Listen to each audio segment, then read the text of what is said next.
Ikaw, kaparsya ka na.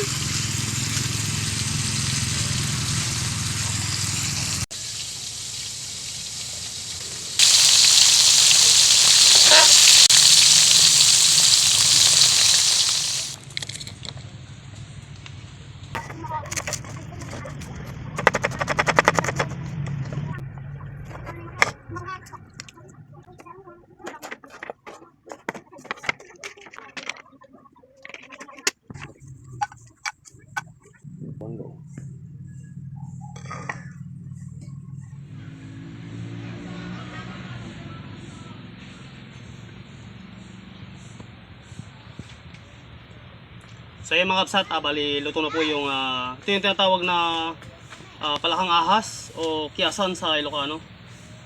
So ito po yung mga palakang nakukuha sa ilog. Ito po yung mga palaka na payat.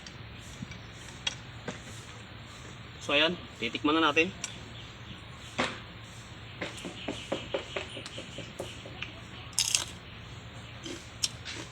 So yung mga kapsat, bali napakalutong. Parang chicharon.